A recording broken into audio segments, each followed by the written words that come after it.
meet YouTubers. This is Lady Grave Dancer, and I am Sunday's host here on Witches of the Moon. And this week's topic was on divination, and this is my divination table. And I know there's a lot of videos out there on divination and everything, but this is just going to be my intake on it. Well, the first thing I'm going to go over is with my spirit boards, or as some call them, Ouija boards, because that's what's right here. Some of these were made for me. This one was made for me by Alma Tweedy, and I really like this one because it fits in my purse. Now, I'm also going to put the link in the down bar to my video on Ouija boards, because Ouija boards are spirit boards, which come out to be pretty much the same thing. There are proper ways to use them, and then there's ways that can get you in trouble. That's why the Ouija board has such a bad rep, because they sell it in a toy store, and any type of divination needs to be taken a little more seriously than something you buy in a toy store. So yeah, so I just want to show you just some of the boards I have. This is the one that you can get at any toy store, actually. So over here. And this is one that was just purchased for me. I know y'all probably remember me saying that I wanted a pink one, and my friend bought me one. Look, thank you. And then this spirit board, which is like my favorite of anything, was made for me by Miss Sunshine Morning Ray. And I keep this here at home because this is what I use when I talk to my spirit guide almost every time. I really, really adore this board. When it comes to purchasing a Ouija board, this one right here, it was purchased by somebody who previously owned it. But even if it wasn't previously owned and you bought it new from the store, you would still want to do a cleanse on it. And for me, I just sage it. You know, basic, just sage it. If you don't have sage, and if you have cigars, you can do it with cigar smoke, and it just cleanses it, just to be safe. You know, if someone used this in their house and they opened up something, it's not going to come with the Ouija board. That's still going to be in their home, so it's not going to come with it. But you know, just to be on the safe side, always cleanse anything that you purchase. I am going to include, like I said, the link in the down bar to my Ouija board video, and I show you how I use it. I don't use the little dilly dad that comes with it. I use my pendulums and all that good stuff. So I'm just going to put that up here so you can see. So I'm going to pull out my pendulums. Move this over. Sorry. I keep my pendulums here. I'm just going to pull out one of them. And I pulled out Moonstone. So, Moonstone pendulum. I'm sorry, it's not Moonstone, it's Opal. I'm sorry, it's been a long day. So, what I would do with my pendulum is I would place it above the board right in the middle, and then I would go from there. Now, there's a way to program your pendulum, and I have a video on that for my channel. I'm also going to post that in the down bar, the link to that video, which most of you have probably already seen it. There's ways of cleansing your pendulum as well as using them. Now, you know, a pendulum is used for basic yes and no answers, unless of course you have a Ouija board or a spirit board to where you can get, this has yes and no but with the letters on it and what have you. You can actually spell out names of that, or you can get out a piece of paper, which I explain in more detail on my videos, where you can actually write. If you want to ask your spirit guide if a certain person is trying to harm you, and you put names of 5 people on a piece of paper and then ask them to tell them which one you think is hurting you, you know, you could do that. You can get more cut to the point answers by using a piece of paper and writing on it what you want. But the Ouija board is a really fun way to get to know your spirit guide. I've always enjoyed it, and whenever I do sessions with people to connect them with their spirit guides, I always have them write out on a piece of paper their letters and stuff like that, so that we can get to know and teach them how to program their pendulum as well. If you don't have a pendulum, in my video I explain many different ways that you can make other things into pendulums. I don't really know a lot that I can say that isn't already out there on video or hasn't been discussed this week, so I'm just kind of going with it and showing you the stuff that I have and how I use some of the things that I have. So that's how I use my pendulum and my spirit boards, mostly to communicate with my spirit guide. And my kids, my table is open. When my kids want to talk to their spirit guides, they have pendulums too. They know how to cleanse their pendulums, and they know how to put them up, and they know how to talk to their spirit guide, and they know when they're not talking to their spirit guide, and so on. move on to the ruins, and I only have 3 bags of them here. The other ones I have at the office. What is very cool about these is that the only ones I purchased was this one, which is my rose quartz, which they're, you know, they're really cool. And I'm part of that group, Ruins 101, and I know I'm not saying it right, so someone's going to correct me, but that's okay. But here they are. These are the ones that I actually purchased. And, you know, I like them. They're great and all, because I love rose quartz. Clearly, I got a big piece of rose quartz right there. But the ones that were made for me are the ones that I really enjoy. And this one was made by my friend here, Punky Bruiser. And then this one I got into a swap from, I believe the channel name is Sage Moon. And this is made from peony. And then I have a set at the office that was sent to me by my sister Mia Bella. And then another one that's sent to me from Silver Raven Hawk, I believe. I'm probably saying these names wrong, but I'm not sure they want me to throw their real names out there.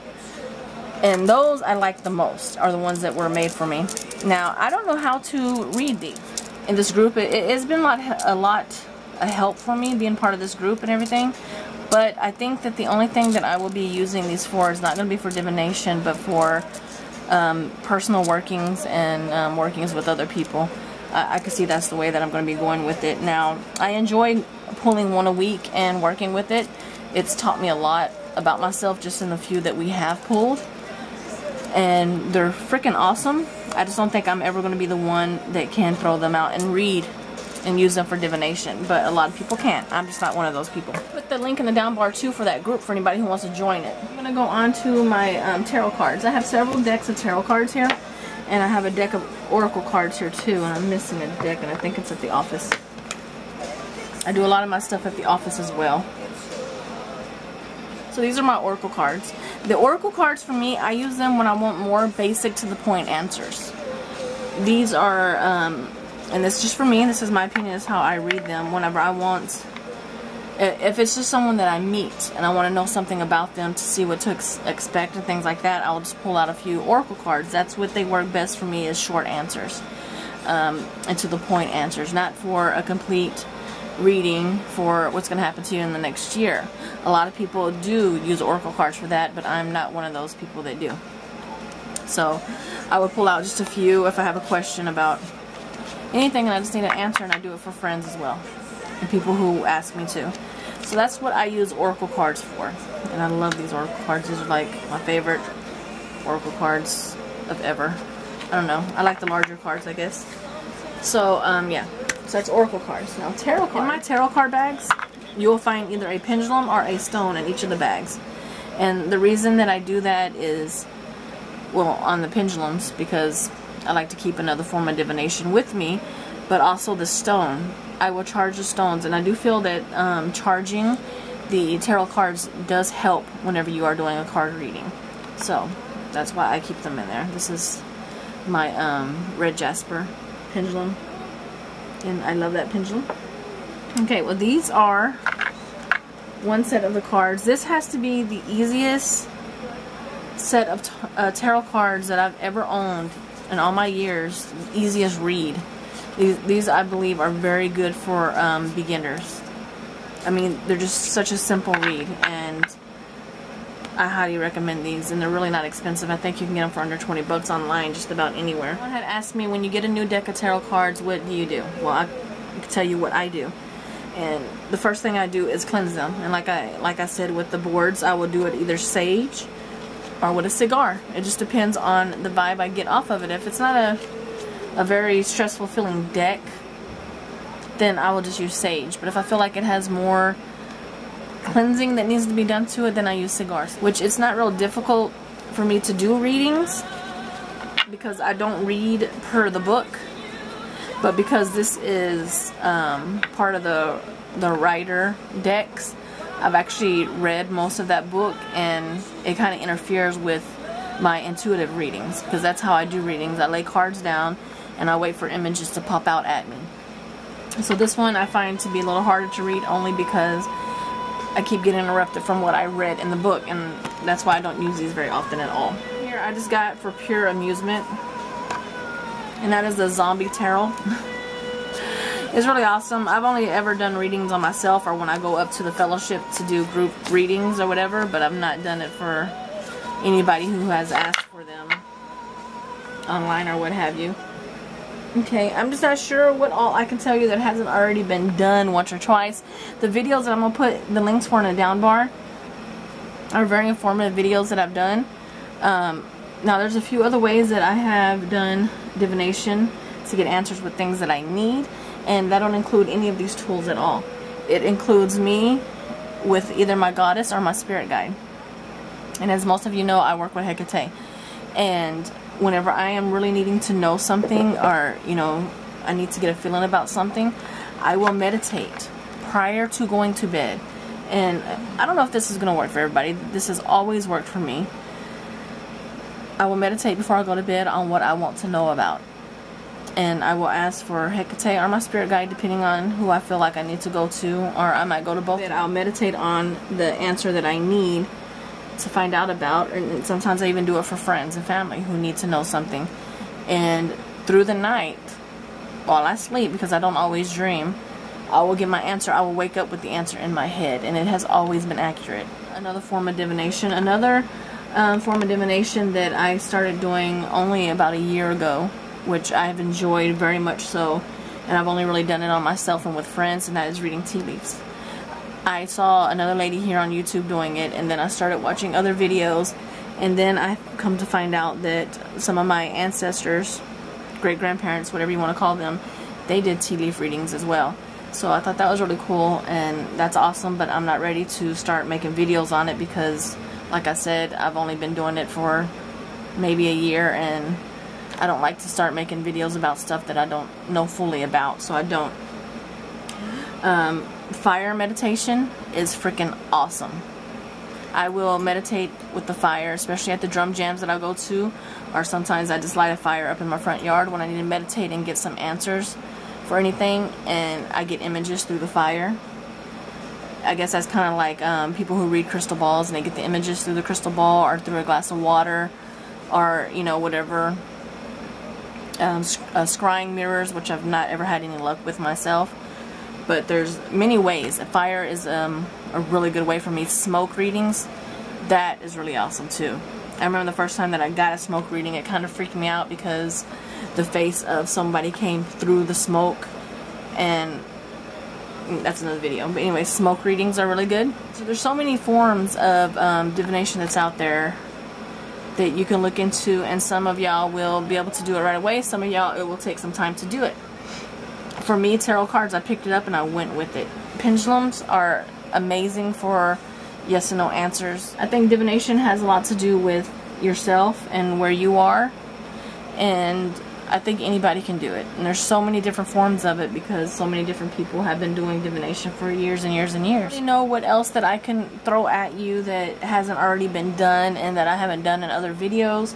So I'm going to post the links in the down bar, and hopefully they'll be helpful to you. I'm going to put the link down to the group as well if you want to learn how to play, if you want to learn how to read runes with us.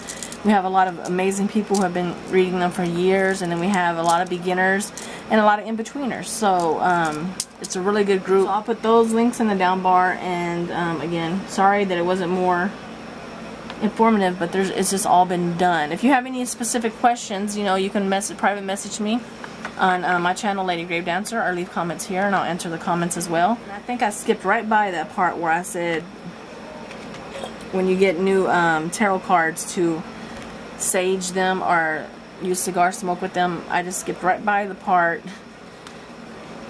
of how I connect with them. I will keep them with me at all times. They'll be in my purse whenever I'm not home, and I keep them with me at work as much as I can. I work on a desk, so it's easier for me than others. I will shuffle them. When I'm at home, if I'm just sitting there watching TV, I will shuffle them. I will connect myself with the cards, and when I go to sleep at night, the cards are under my pillow. That is how I connect with my cards. The other ones that I don't use as regular, they just stay on my table that I use for divination, and my kids use for divination, which none of them really read tarot cards or anything, but and it gets that energy. But the cards that I use pretty regular, which is this deck and my oracles, they're usually under my pillow when I sleep and in my purse.